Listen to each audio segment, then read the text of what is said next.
Kitabullah wa khairul hadi hadi Muhammadin sallallahu alaihi wasallam wa syarrul umuri muhdatsatuha wa kullu muhdatsatin bid'ah wa kullu bid'atin dhalalah wa kullu dhalalatin finnar. Ayyuhal ikhwatal iman, a'azzakumullah. Alhamdulillah kita diberikan kemuliaan oleh Allah tabaraka wa taala sampai detik ini di malam Ramadan yang ke berapa Bapak Ibu?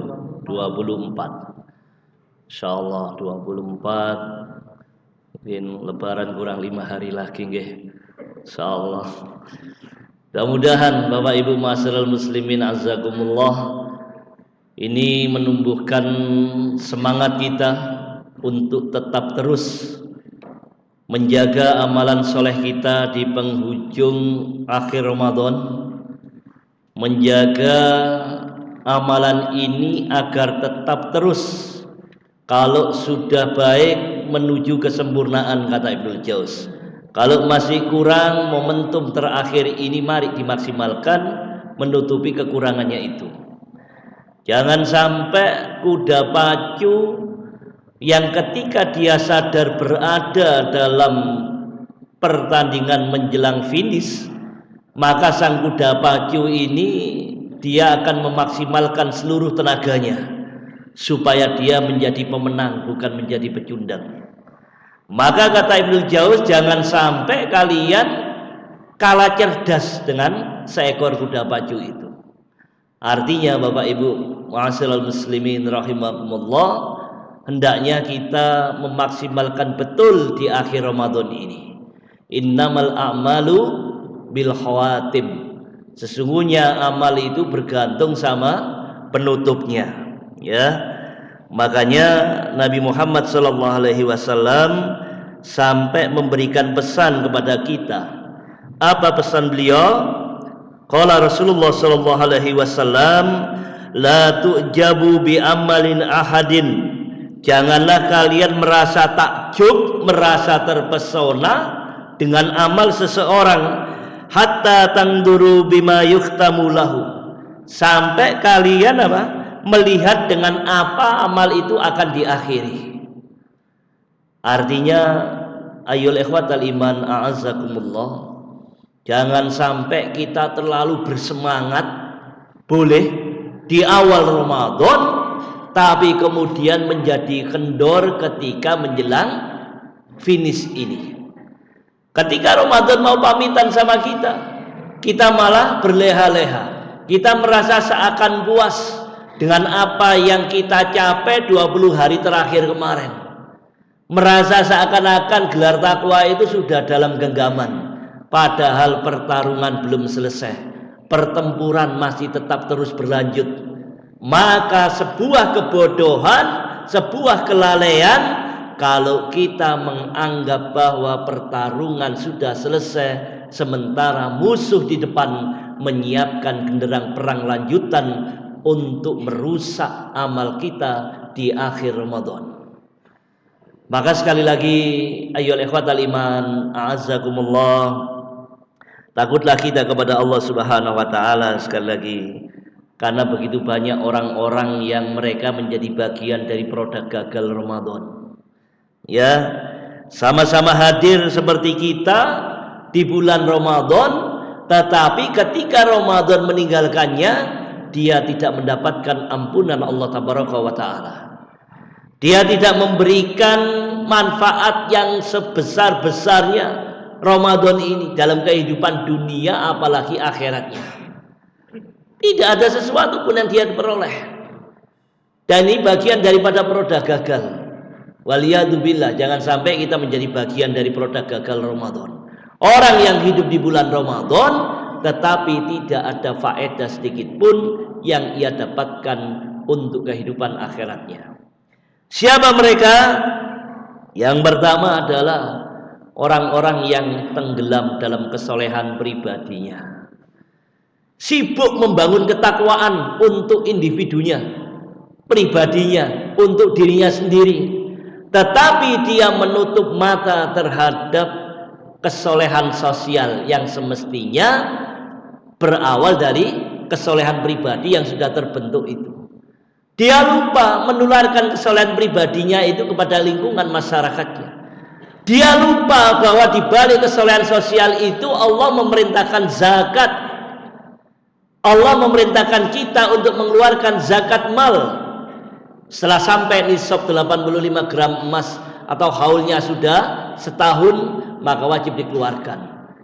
Jadi cuma sibuk, ngertinya pokoknya aku sodako, infak, padahal dia memiliki kemampuan untuk itu. Ngerti ini zakat cuma zakat fitrah tok. Ya, hati-hati Bapak Ibu masyarul muslimin azakumullah.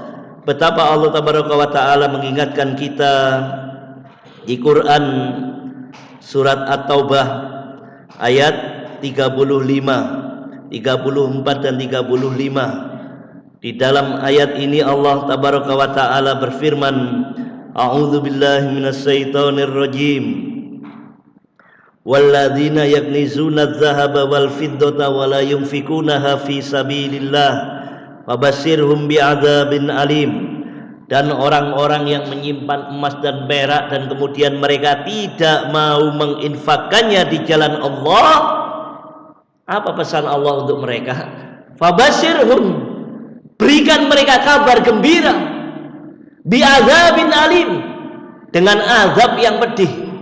Ini kabar gembira yang Allah berikan untuk mereka yang lalai dengan emas dan peraknya, dengan dunianya, sehingga tidak mau menginfakkannya di jalan Allah tabaraka wa taala, mengeluarkan nilai infaknya itu. Kemudian Allah lanjutkan di ayat berikutnya, ayat 35, yauma yuhma 'alaiha fi nari jahannam fatukwa biha jibahum wa junubuhum wa dhuhuruhum. Lihat, ketika emas dan perak logam mulia itu kemudian Allah bakar, titik didih emas itu 700 derajat Celcius, sementara api yang membakar kita dan kita tidak kuat itu 100 derajat Celcius. Maka ketika logam mulia itu cair, Allah tuangkan ke dahi kita, ke lambung kita, ke punggung kita, sambil Allah katakan, hadza ma kanastum li anfusikum fadzuqu ma kuntum taknizun. Inilah harta yang kau simpan untuk dirimu sendiri, maka rasakanlah harta yang kamu simpan itu, yang kamu bangga-banggakan di dunia dan tidak kamu mau keluarkan infaknya di jalan Allah tabaraka wa taala. Ini produk gagal Ramadan. Ilmunya tidak bertambah. Wis poso bolak-balik, Ramadan bolak-balik, ilmu tentang zakatnya tidak bertambah. Sehingga pantas kemudian banyak zakat kaum muslimin tidak terambil. Ya karena begitu banyak. Dia merasa bangga zakatnya dibagikan sendiri. Ya, mestinya melalui amil. Jadi ayo ikhwatal iman azakumullah, ini viral di sosmed, di platform X yang dulu adalah Twitter. Seorang penyanyi dangdut perempuan kelas kampung, dia kecewa kemudian mengungkapkan unek-uneknya, saya pingin nyumbang ikut buka bersama di kampung tapi ditolak sama Pak RT karena penghasilan saya adalah penghasilan haram. Ya, maka kemudian dikomentari sama netizen, ya, para netizen ngomong, bukankah harta haram itu kalau kita infakkan akan disucikan sama Allah?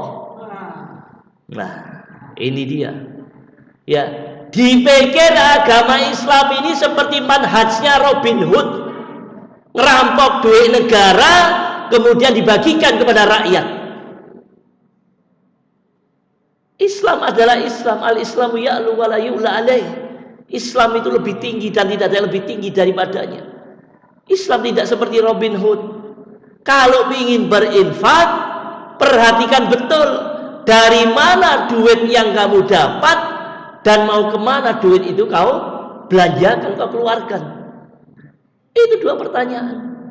Maka kepada orang-orang, para koruptor, maling negara, maling duit rakyat, yang kemudian mereka melakukan money laundry, cuci uang, berharap bahwa nanti dosanya akan diampuni oleh Allah dengan menginfakkan hartanya di jalan Allah, dan dia berharap dapat pahala. Waliyadu billah. Lihat pernyataan Syekhul Islam Ibnu Taimiyah rahimahullah. Apa kata beliau terhadap orang-orang seperti ini? Beliau memberikan ilustrasi orang-orang seperti itu adalah orang yang ingin mensucikan dirinya dengan berwudu, tetapi sayang air yang pakai dia untuk berwudu adalah air comberan. Niatnya betul, ingin mensucikan dirinya, tetapi cara yang dia pakai salah. Selamanya air comberan tidak akan pernah suci dan mensucikan. Maka ayyul ikhwatal iman a'azakumullah, tambah ilmu itu supaya kita tidak menjadi produk gagal Ramadan, salah dalam mensikapi syariat. Kemudian siapa lagi mereka termasuk kategori produk gagal Ramadan? Ayyuhal ikhwatal iman a'azakumullah, adalah orang-orang yang menyia-nyiakan momentum dalam beramal soleh. Sudah ngerti ini 10 hari terakhir iktikaf, dia tidak beriktikaf, atau dia beriktikaf tetapi cuman hadir ngenteni sego sauran, sego sahur, gak fokus, tak orang masjid delinan HP tok, maca Quran cekrik, sujud ruku cekrik. Lagi iktikaf bro, jangan diganggu. Sing ganggu lho sapa? Ya, ini setan itu sangat mudah menggelincirkan kita. Bahkan setan tuh seneng ngajak kita, pengen iktikaf bro ya, nanggone Al-Amin. Ayo tak kancani bro, lho dikancani kan setan. Ayo sing kusuk ya, ojo sampai kon bleset kok aku mbok salahno meneh. Ngono lho. Wong kelakuanmu sing salah kok setan sih salahno, padahal setannya sudah dirantai sama Allah Tabaraka wa taala. Ya. Jadi momentum, dia kurang cerdas membaca amal apa yang harus dia lakukan, tidak paham membangun skala prioritas di dalam beramal. Lihat seorang ulama besar, Fudail bin Iyad. Fudail bin Iyad ini mantan begal jalanan. Kemudian dia bertobat ketika mendengar Quran surat Al-Hadid yang menegur dirinya, mengingatkan dirinya, dan kemudian dia menjadi seorang ulama besar. Ketika dia asik tenggelam dalam kekhusyukan di Masjidil Haram, sementara di tempat lain yang namanya Tarsus darah kaum muslimin terbantai, tertumpahkan di sana, dan Abdullah bin Mubarak sahabat dari Fudail bin Iyad ini dia ikut berangkat jihad di Tarsus, sementara Fudail tenggelam dalam kekhusyukan ibadah di Masjidil Haram. Maka Abdullah bin Mubarak kemudian mengirim surat kepada siapa? Kepada sahabatnya Fudail bin Iyad, yang kemudian kelak berisi syair-syair yang diabadikan dalam catatan tinta emas sejarah. Ya abidal haramain lau absartana la'alimta annaka bil ibadati tal'am.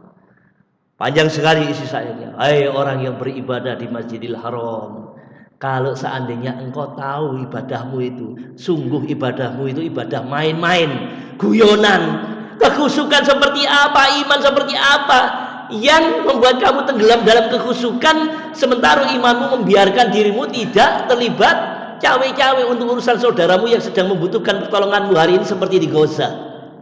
Tenggelam kita dengan sukses Ramadan di masjid-masjid kita, sementara saudara kita yang ada di Gaza, Palestina, tidak terpikirkan untuk kita bantu. Minimal dengan secuil doa, la tansawna min salihi du'aikum, la tansawhum min salihi du'aikum. Jangan lupakan mereka dengan kebaikan doa-doa kita. Doakan, bantu mereka hari ini ya Rabb. Manis, ingin marah ketika dalam semalam 150 pesawat tempur Israel menghajar Gaza dalam semua sisi. Dalam waktu semalam 450 kaum muslimin meninggal dunia. Nyawa yang paling murah di dunia hari ini ada di Gaza. Setiap hari puluhan nyawa mati. Dunia tenang, tidak bergerak. Hanya satu negeri para kesatria, negeri Yaman. Walaupun mereka Syiah Houthi, tapi saya salut dengan bagaimana Allah menggerakkan mereka. Mereka segera mengirim roket menuju ke Tel Aviv, ibu kota Suriah, kemudian menghajar bandara mereka Ben Gurion. Walaupun mungkin tidak maksimal, tapi minimal ada sikap, bagi negeri-negeri yang dekat dengan mereka. Sekali lagi, takutlah kita kepada Allah Subhanahu wa taala ketika tidak memahami skala prioritas. Ketika kita tidak faham betul mana yang harus kita utamakan. Laisal mu'min man bata sab'anan wa jarihun ja'iun ila jambihi wa huwa ya'lam. Bukan termasuk orang yang beriman mereka yang tidur dalam kondisi kekenyangan sementara tetangganya merintih kelaparan, wa huwa ya'lam, dan dia mengetahuinya. Ya. Sebuah tayangan stasiun televisi Saudi, ketika acara menjelang iftar, ada seorang syekh memberikan taujihan. Kemudian setelah itu ada pertanyaan dari saudara kita di Afrika. Saudara kita bertanya, ya syekh, hal siyamuna makbulun biduna iftarun wa biduna sahurun. Ya syekh, apakah sah puasa kami seperti ini diterima oleh Allah, di mana kami puasa Ramadan tanpa buka, tanpa sahur? Apakah sah puasa seperti ini? Ya Rob, saya ini menangis. Dia tidak bisa menjawab. Bagaimana bisa saudara kita puasa Ramadan dalam rangka menjalankan kewajiban Allah, walaupun setiap hari mereka tidak bisa makan, tidak bisa minum, apalagi untuk sahur dan berbuka. Aqulu qouli hadza wa astaghfirullah li wa lakum. Subhana rabbika rabbil izzati amma yasifun. Wassalamun alal mursalin walhamdulillahi rabbil alamin.